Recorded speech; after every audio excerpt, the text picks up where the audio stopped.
इस वीडियो में आपको इस पाठ में आए प्रश्नों के लिखित उत्तर मिलेंगे। नमस्कार सभी को, हिंदी कला केंद्र में आपका स्वागत है। अगर आप इस चैनल पर नए हैं तो पहले इसको सब्सक्राइब करें व बेल आइकन को दबाना ना भूलें ताकि नए वीडियो का नोटिफिकेशन सबसे पहले आपको मिले।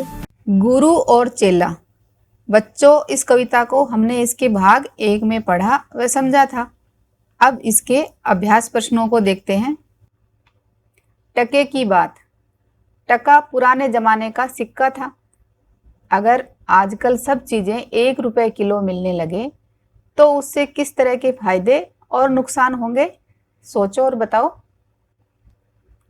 जैसे फायदे होंगे, सबको खाने पीने की चीज़ें आसानी से उपलब्ध हो जाएंगी, कोई भी किसी भी वस्तु को आसानी से खरीद पाएगा। और इसके नुकसान क्या होंगे? ऐसा होने से सामान बेचने वालों को परेशानी होगी क्योंकि उनको फायदा नहीं होगा।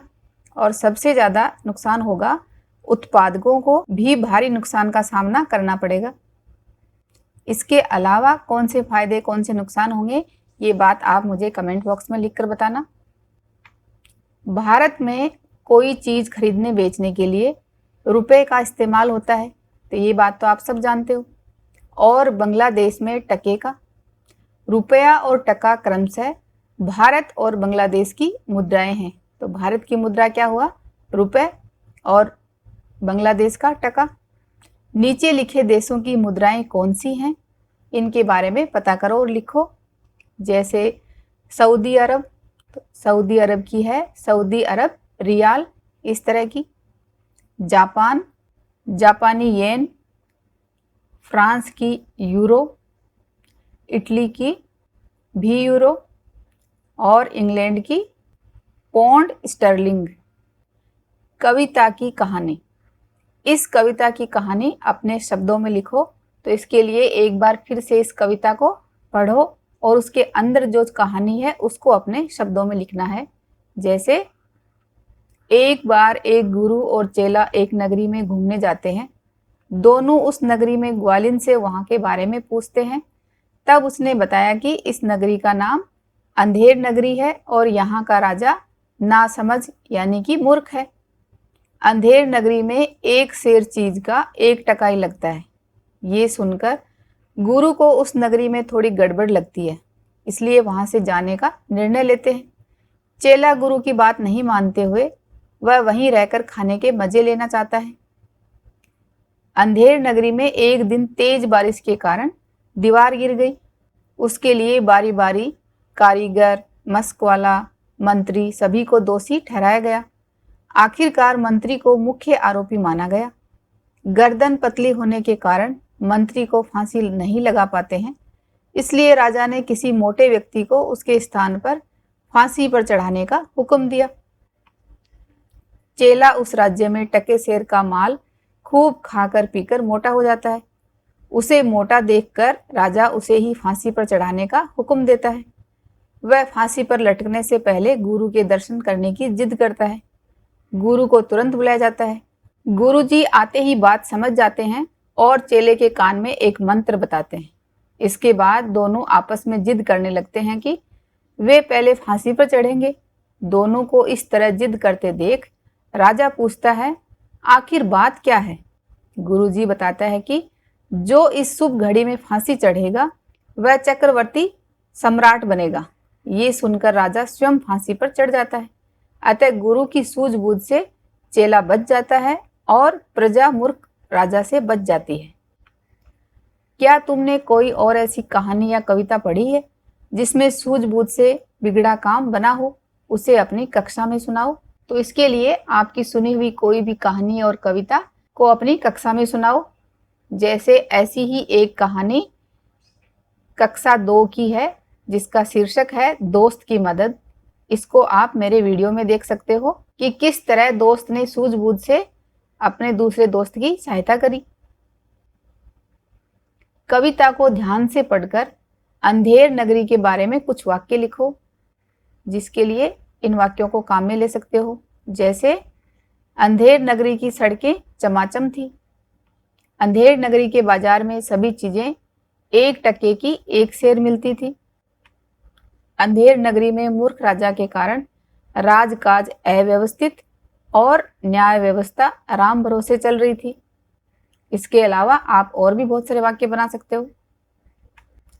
क्या ऐसे देश को अंधेर नगरी कहना ठीक है? अपने उत्तर का कारण भी बताओ। हाँ, ऐसे देश को अंधेर नगरी कहना ठीक है, क्योंकि वहां ना तो व्यापारियों को अपनी चीजों का सही भाव मिल रहा था और ना ही वहां पर सही दोषियों को सजा मिल रही थी। वहां तो न्याय व्यवस्था राम भरोसे ही चल रही थी। सही व्यक्ति को भी सजा मिल सकती थी और गलत को भी। कविता की बात। प्रजा खुश हुई जब मरा मूर्ख राजा। अंधेर नगरी की प्रजा राजा के मरने पर खुश क्यों हुई? अंधेर नगरी की प्रजा राजा के मरने पर इसलिए खुश हुई क्योंकि वहां का राजा बहुत बड़ा मूर्ख था। राजा की मूर्खता के कारण पूरे देश के लोग परेशान थे। वहां पर किसी भी निर्दोष व्यक्ति को सजा मिल सकती थी। साथ ही हर चीज को 1 शेयर कर रखी थी। यदि वे राजा से परेशान थे तो उन्होंने उसे खुद क्यों नहीं हटाया?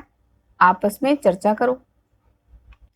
पुराने समय में राजा का हुक्म ना मानने पर सजा का प्रावधान होता था और मूर्ख राजा के नियम तो वैसे ही अनोखे थे, इसलिए किसी की हिम्मत नहीं हुई होगी। गुरु का कथन झूठ होता नहीं है। गुरुजी ने क्या बात कही थी? गुरुजी ने कहा था कि जो इस मुहूर्त में फांसी पर चढ़ेगा वह चक्रवर्ती राजा बनेगा और संसार का ताज उसी के सिर चढ़ेगा। राजा ये बात सुनकर फांसी पर लटक गया। तुम्हारे विचार से गुरुजी ने जो बात कही क्या वह सच थी? मेरे विचार से गुरुजी की बात झूठी थी और उन्होंने अपने शिष्य को बचाने के लिए एक तरकीब सोची थी। तो गुरुजी की तरकीब सिर्फ अपने शिष्य को बचाने के लिए थी। गुरुजी ने ये बात कहकर सही किया या गलत? आपस में चर्चा करो। गुरुजी ने ये बात कहकर बिल्कुल सही किया। राजा ने खुद साबित कर दिया कि वह कितना बड़ा मूर्ख है। साथ ही प्रजा को मूर्ख राजा से मुक्ति मिल गई और गुरुजी ने अपने निर्दोष चेले को भी बचा लिया। अलग तरह से अगर कविता ऐसे शुरू हो तो आगे किस तरह बढ़ेगी? कविता की पहली लाइन है, थी बिजली और उसकी सहेली थी बदली। तो इसी को आगे कविता के रूप में देना है। एक दिन बिजली चमकी और घटा घनघोर मचली। थी आई एक चमकती तो दूसरी बरसती। धरती हुई निहाल थी जो पानी को तरसती। तो किसी भी कविता को बनाते समय यहाँ पर ये इस तरह की तुकबंदी होंगी तो वो और अच्छी, पढ़ने में अच्छी लगेगी और दिखने में भी। इसी तरह आपको और आगे 4 लाइन बनानी है, जिसको आप मुझे कमेंट बॉक्स में लिखकर दिखाना। मैं देखना चाहती हूँ कि आप कितनी सुंदर लाइनें बनाते हो। क्या होता यदि मंत्री की गर्दन फंदे के बराबर की होती? अगर मंत्री की गर्दन फंदे के बराबर होती तो उसे ही फांसी पर चढ़ा दिया जाता। क्या होता यदि राजा गुरुजी की बातों में न आता? अगर राजा गुरुजी की बातों में न आता तो चेले को फांसी पर चढ़ा दिया जाता। अगर संतरी कहता कि दीवार इसलिए गिरी क्योंकि पोली थी, पोली यानी अंदर से खोखली थी, तो महाराज किस किस को बुलाते? आगे क्या होता? अगर संतरी कहता कि दीवार इसलिए गिरी क्योंकि पोली थी, तो महाराज दीवार बनाने में जितने लोगों ने काम किया था उन सब को बुलाते और उनकी लापरवाही के लिए फांसी पर चढ़वा देते। आगे सब लोग अपने आप को बचाने के लिए दूसरों को दोषी बताते जाते और ये सिलसिला चलता जाता। शब्दों की छानबीन। नीचे लिखे वाक्य पढ़ो। जिन शब्दों के नीचे रेखा खींची है उन्हें आजकल कैसे लिखते हैं ये भी बताओ। तो इसमें सबसे पहले इस वाक्य को पढ़ना है। न जाने की अंधेर हो कौन क्षण में, तो क्षण का अर्थ है क्षण में, तो इसको आजकल लिखा जाता है क्षण। गुरु ने कहा तेज ग्वालिन न भगरी, तो भग को भाग लिखा जाता है भागना। इसी से गिरी ये न मोटी घनी थी, घनी का अर्थ ज्यादा। ये गलती न मेरी, ये गलती बिरानी, बिरानी का पराई। न ऐसी मुहूर्त बनी बढ़िया जैसी, तो मुहूर्त को ऐसे लिखा जाता है मुहूर्त। चमाचम थी सड़कें। इस पंक्ति में चमाचम शब्द आया है। नीचे लिखे शब्दों को पढ़ो और दिए गए वाक्यों में ये शब्द भरो। जो शब्द ऊपर दिए गए हैं, पटापट, चकाचक, फटाफट, चटाचट, झकाझक, खटाखट और चटपट। आंधी के कारण पेड़ से पटापट फल गिर रहे हैं। हंसा अपना सारा काम फटाफट कर लेती है। आज रहमान ने चकाचक सफेद कुर्ता पजामा पहना है। उस बुक्कड़ ने चटाचट सारे लड्डू खा डाले। सारे बर्तन धुलकर चकाचक हो गए। इस कविता को एक बार फिर से पढ़ें व समझें। क्या आपने भी कभी जिद करके कोई काम किया है? उसमें आपको फायदा हुआ या नुकसान? अगर आप चेले की तरह मुसीबत में फंस जाते तो किसे याद करते? सुझावों व सुधारों के लिए कमेंट बॉक्स में लिखें। अगर हमारे वीडियो बन ही रहे हैं आपके फेवरेट, तो फिर क्यों ना करें इनको लाइक, सब्सक्राइब और रिकमेंड। हमें और बेहतर बनाने के लिए आप कर सकते हैं कमेंट। धन्यवाद।